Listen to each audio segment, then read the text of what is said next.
Ciao a tutti amici di WeDrive e benvenuti in questo nuovo video.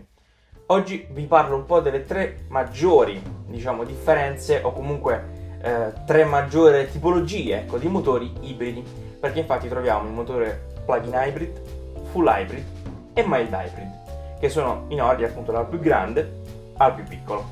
Prima però vi ricordo di iscrivervi al canale, di attivare la campanella per notifiche e seguirci anche sui nostri canali social Facebook e Instagram. Mi andrebbe magari più in là un giorno di raccontarvi anche come funzionano i vari tipi di motori elettrici, perché ce ne sono praticamente due: il motore elettrico normale, quindi con le batterie, gli ioni di litio e così via, e invece il motore elettrico ad idrogeno, quindi con carburante ad idrogeno, quindi funziona in maniera particolare. Magari se vi va fatemelo sapere, ve lo spiego bene. Però oggi parliamo di motori ibridi. Ora, motori ibridi, dal nome, è motore elettrico e motore a benzina. Vi dico anche un'altra cosa: quando parliamo di ibrido, auto ibrida, non per forza è quello che magari possiamo pensare, quindi la presa, quindi posso usare la macchina elettrica. Non sempre è così. Quelle sono le ibride plug-in, ma le vedremo dopo. Partiamo dalle macchine più piccoline, il mild hybrid. Allora, sicuramente avete sentito parlare di mild hybrid. In realtà molti pensano che mild hybrid sia una specie di truffa. Leggevo in alcuni commenti, quando parliamo per esempio della Fiat Panda o parliamo della 500 anche, molti dicono vabbè, la Fiat non è in grado di fare auto ibride. No, quella è un'auto ibrida, è una mild hybrid. Mettere un'auto ibrida plug-in, mettere un motore ibrido plug-in all'interno di un'auto così piccola è quasi insensato, perché a questo punto fai un'auto elettrica, perché comunque l'auto piccola serve appunto in città principalmente, quindi magari uno è più attento ai consumi, però se vuole farsi un viaggio un po' più lungo, insomma, lo può fare tranquillamente, perché il motore è appunto a benzina, quindi di solito 6, 700, 800 km di autonomia ce li ha comunque. Quindi il motore mild hybrid non è, come pensano molti, una truffa, ma serve appunto, anche perché poi non si ha neanche l'eco bonus, quindi, ma serve appunto a diminuire i consumi e anche di poco le emissioni della vettura, in città specialmente, perché durante una marcia normale in autostrada non cambia niente, praticamente non cambia nulla, perché il motore elettrico, in questo caso molto molto piccolo, parliamo circa di 2,6 cavalli, 3 cavalli circa, insomma tra 2,5 e 3 cavalli. Parliamo anche in realtà della batteria, che è molto piccola, una manciata di kilowatt veramente, sia nella Fiat Panda, nella 500, comunque anche in tutte le altre auto mild hybrid. Non serve a fare un tot di chilometri, ma neanche chilometri, forse decine di metri con quel wattaggio, con quella potenza, in modalità solo elettrico. In realtà questa tipologia di motore serve soltanto ad aiutare il motore termico in determinate occasioni. Vi faccio un esempio pratico. State al semaforo, vedete che il semaforo è rosso, voi che fate? Staccate la frizione, mettete a folle, la macchina si spegnerà. Spegnendosi, il motore elettrico genera elettricità che viene immagazzinata all'interno delle batterie. Nel momento in cui vi fermate al semaforo, quella batteria che già parzialmente avete, ma che avete generato tramite questa frenata, permetterà al motore termico di riaccendersi, quindi un consumo in meno di batteria. Inoltre, nelle ripartenze, il motore elettrico dà una mano al motore termico a riavviarsi, cioè non soltanto a riavviarsi dal punto di vista proprio di accensione, ma proprio a ripartire nelle ripartenze, per esempio. Quindi non pensiamo magari al motore elettrico come guido 100% in elettrico, assolutamente no. Quindi a livello di consumi, effettivamente, parliamo per esempio del vecchio benzina, il 1200 della Fiat Panda, mi viene in mente questo, che comunque è un'auto che è interessante. Il 1200 aveva dei consumi di circa 4,9 litri per 100 km, quindi parliamo di un 1200 benzina da 70 cavalli. Il nuovo motore, creato appositamente per la versione ibrida, è un 1000 a benzina, sempre da 70 cavalli, ma con 3,9 litri per 100 km. Questi sono chiaramente consumi dichiarati da FCA. 1 litro per 100 km è tanto, però questa tipologia di consumo è derivato specialmente, anzi se non quasi esclusivamente, in città. Perché appunto se faccio un tratto autostradale, praticamente l'auto consuma nella stessa maniera rispetto a un'auto normale a benzina, ecco, insomma, quindi non cambia niente.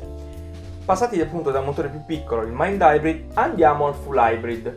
Full hybrid, da quello che si può pensare, full, cioè pieno di caratteristiche, non è così in realtà, ma è semplicemente un motore leggermente più grande rispetto alla versione precedente, quindi al mild hybrid. Molte volte, molti dei casi, ecco, il motore mild hybrid è usato per le macchine molto piccole, diciamo, mentre il motore full hybrid è utilizzato per le macchine leggermente più grandi. Questo perché?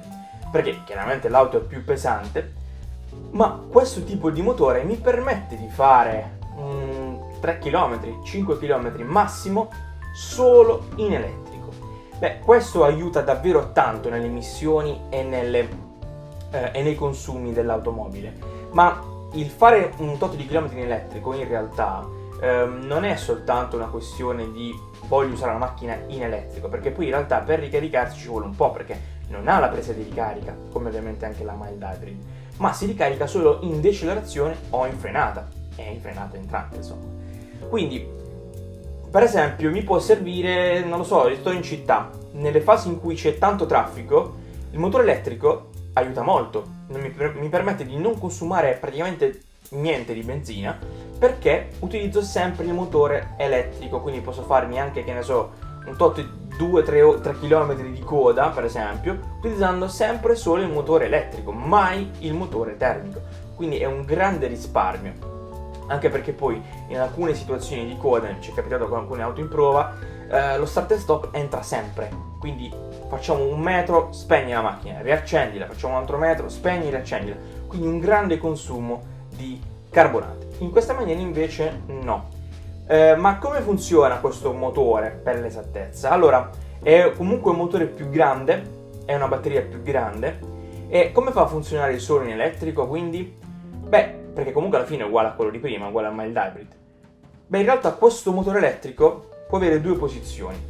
O viene posto tra il motore termico e il cambio, quindi puoi scegliere se puoi andare sul motore termico o motore elettrico, oppure viene utilizzato un cambio, un tipo di cambio che magari conoscete come CVT, ma in realtà non è un CVT, è un cambio, diciamo, normale, però ha le sembianze di un motore tipo un cambio da scooter. Lo scooter che praticamente non ha cambio, non si sente il cambio marcia ed è tipo continuo. Ed è in realtà un cambio molto molto adeguato per questa tipologia di vetture, perché sta sempre al limite, cioè sta sempre la marcia è sempre al punto giusto al momento giusto, quindi ti permette di risparmiare davvero tanto, e questo anche ti permette di cambiare da motore elettrico a motore termico praticamente quando si vuole. Ma passiamo alle fantomatiche plug-in hybrid. Beh, le plug-in hybrid sono molto molto vendute, io ormai praticamente le vedo ogni giorno, ma soprattutto in listino praticamente ce l'hanno tutti. Mi sa che FCA sta partendo con la Jeep, non so se è già partita, non mi ricordo, abbiamo visto il salone di Ginevra, mi viene in mente Audi, BMW, Mercedes, che altro, Volvo per esempio, ma praticamente tutti, davvero praticamente tutti hanno in listino almeno una ibrida plug-in, Subaru anche, e Mitsubishi se mi sbaglio, sì, veramente ce ne sono tante tipologie di vetture. Ma questo è proprio diverso, questa macchina è proprio diversa, ha un'altra tipologia un'altra filosofia, ecco, perché qua ha un motore elettrico possono essere anche 20-30 kW e una potenza anche di 100-120 cavalli alle volte, è bello potente, mentre c'è il motore termico da un altro lato, quindi addirittura un'auto può arrivare anche a 400 cavalli, ma in realtà diciamo effettivi sono, non so, 200-250 per dirvi. Allora, queste auto funzionano appunto con la presa. Infatti, quest'auto mi permette di fare, di solito, non ci è mai capitato al di sotto di questa cifra, sempre tra i 50, 55, anche 60 km di autonomia. Per esempio, con quest'auto possiamo avere possiamo avere l'eco bonus. Stavo pensando al Super Bowl perché stavo pensando alla Porsche, perché anche la Porsche, come direbbe Carlo, bravo, ha la sua ibrida plug-in che praticamente è la Porsche Panamera. Tra l'altro bellissima auto che l'abbiamo anche provata, magari vi linko qui il video. Quindi questo consumo ridotto, tanto ridotto dei motori ibridi plug-in sono dovuti anche al fatto che si può fare 50-60 km in praticamente zero emissioni, quindi zero carburante speso, quindi chiaramente la media di consumi si abbassa davvero tanto. E magari a uno che chiede ma cosa devo comprare, dipende chiaramente da quello che vuoi. Per esempio, sicuramente in città, forse è premesso che se uso la macchina solo in città è meglio la macchina elettrica, però perché mi permette di andare ovunque. Però per esempio la mild hybrid forse è la soluzione, non dico ideale, perché in realtà forse la full hybrid su determinate macchine un po' più piccoline è certamente la soluzione migliore, perché vi permette di fare quel chilometro in più, diciamo, elettrico, totalmente elettrico, mentre la mild hybrid comunque vi permette un gran risparmio. Mentre la soluzione migliore, se magari avete una famiglia, avete dei figli, lavorate con la macchina spesso, è sicuramente la plug-in hybrid, perché la plug-in hybrid ti permette di fare quel tot chilometri in elettrico. Per esempio, immagino, non lo so, io utilizzo una macchina molto in città, però anche faccio dei viaggi, o anche un tassista. Per esempio ci è capitato alcune domande da un tassista, credo romano, che ci chiedeva ma secondo voi è utile la macchina? Beh, in realtà sì, perché se voi lo utilizzate in elettrico vi permette magari di fare quei 50 km che in città magari, soprattutto se è una città non troppo grande, sono parecchi. Per esempio immagino Bari, da qui, da casa mia, più o meno fino all'aeroporto sono circa una decina di chilometri, 10-15 km. Quindi facendo più o meno un calcolo riesco a farlo 3-4 volte all'incirca.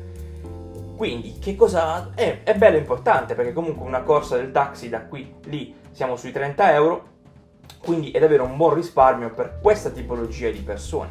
Poi se io voglio fare una corsa un po' più lunga, o comunque anche io voglio fare un viaggio un po' più lungo, posso tranquillamente, perché chiaramente l'auto è a benzina. Quindi direi che magari per il futuro odierno, diciamo per il presente, l'auto migliore se si vuole approcciare all'elettrico è sicuramente l'ibrida plug-in, che tra l'altro c'è l'ecobonus di circa 2.500 euro, se poi tra l'altro abbiamo un'auto da immatricolare, scusate, un'auto da rottamare, ma ho un po' le idee confuse. Sicuramente questo riquadro qui vi chiarirà benissimo le idee. Tra l'altro tra i 20 e i 70 grammi di CO2 al chilometro c'è questa riduzione qui, mentre c'è una riduzione totale, questo me lo ricordo bene, dai 0 ai 20 per 4.000 euro se non abbiamo nessun'auto da rottamare, 6.000 euro se c'è un'auto da rottamare. Questo lo ricordo bene perché andavo a cercare un'auto elettrica, quindi me lo ricordo benissimo. Nulla, quindi in realtà l'ibrida plug-in è quella un po' più semplice da spiegare, quindi ecco perché non mi sono soffermato molto. Se vi va magari di sapere qualche altra cosa in più, qualche nozione in più riguardo al mondo dell'elettrico, quindi come ho detto prima anche un'auto elettrica normale o un'auto elettrica ad idrogeno, fatelo sapere qui nei commenti se vi va un altro video. E nulla, vi invito a iscrivervi al canale, di attivare la campanella per notifiche e di seguirci sui nostri canali social Facebook e Instagram.